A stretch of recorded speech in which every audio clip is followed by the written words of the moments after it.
So what is up sa inyo mga kamoten?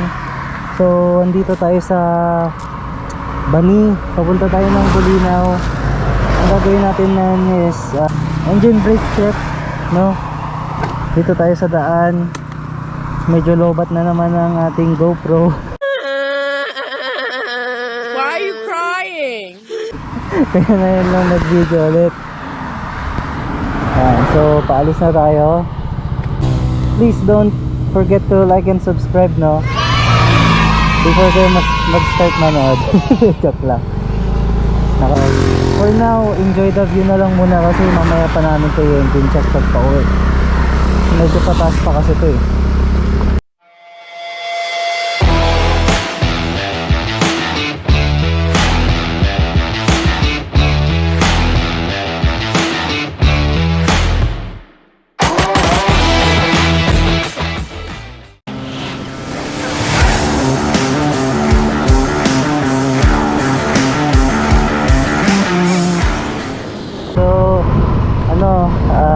Papasok na tayo sa may zigzag.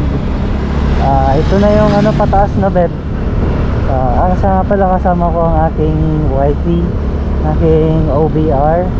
Ayan, walang buwelo-buwelo to medyo pataas to, pero kayang-kaya to ni gear. Diba?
So andito na kami ngayon.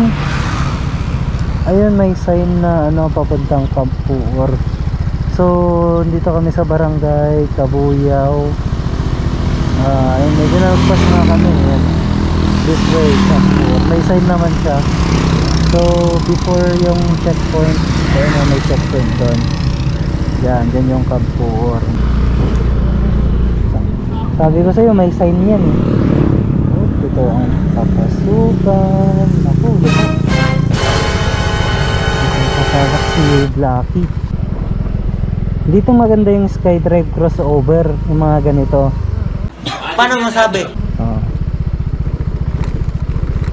Yun yung isang choice ko rin na bilhin nun kasi pang off-road siya. Pwede siyang pang city driving, pwede rin siyang pang off-road. So mga ganito, kayang-kaya niya. Itong Neo Gear naman, siya parang hindi siya pang off-road, pang city driving siya. Kasi nga nung kakabili ito, medyo matigas yung shock niya sa harap, kaya matagtag. Pero ngayon malambot na, kaya naman na ngayon ng Neo Gear. Yun nga lang, hindi siya advisable sa pang ganito. Pwede na! Ayun, nagiging maganda na yung daan. May aso. Oh no! Lagi, may pilang na aso. Napatala ko. A few inches later. Dito na pala kami. So, saan kami magpapark? Dito na tayo sa Camp Puor.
A few moments later. So guys, nakapag-isip-isip ako na dito ko na lang ata pakita yung engine brake ni Mio Gear.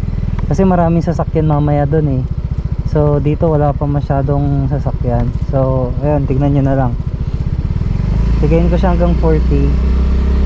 Tapos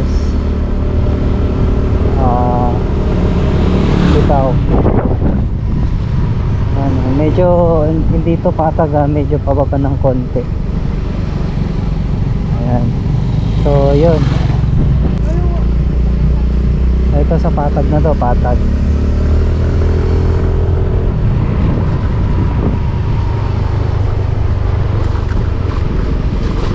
Ayan. A few inches later.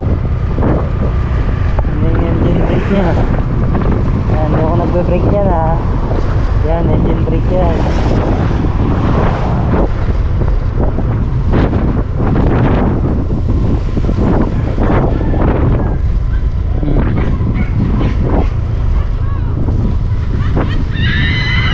Puta edi wow! Diba? Lakas din ang engine brake niya eh.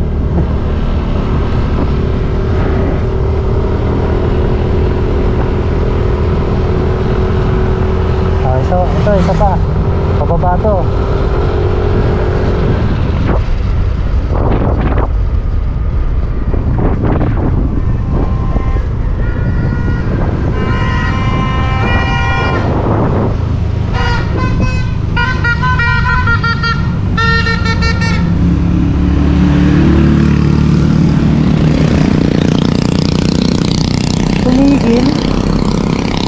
Tumigil siya oh. Ayun, nawala na. Ang lakas ng engine brake niya. From 50 to 15. Tapos nawala na nung mga 15 kilometers per hour na yung niya, takbo niya. Nawala na yung engine brake.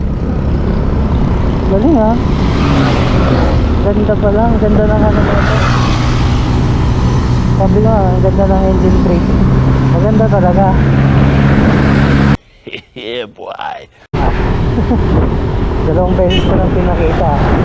Meanwhile, Bili muna kami ng mais. Ha? Ito muna kayo mo dito. Hindi, yung iba kasi ayaw nila. Ano eh? Gusto mo bang may margarine? Ha? Ah, Ikaw, isa lang na. isa lang di ba? Isa lang. Ayun guys, so sabi ko doon ko na ito. Pero nakita nyo naman di ba yung yung engine brake ni Blacky.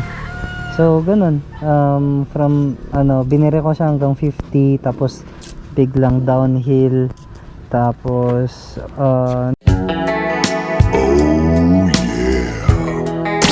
siya, humihinto siya paunti-unti hanggang 15 kilometers per hour kung hindi ako nagkakamali. 15 kilometers per hour, tapos bigla nang nawala yung engine brake niya. So sabi ko nga kanina, huwag kayong magre-rely sa engine brake, dapat na gumagana yung front tsaka rear brake niya, no? Especially yung front brake, kasi yung rear brake is medyo mahina. Ayan, so dito muna kami nilagang mais. Inihaw pala. So hindi pa kami nagda-lunch. Anong oras na? Mag-aalas 2 na. Kagagaling lang namin ng Camp 4. Dito kami sa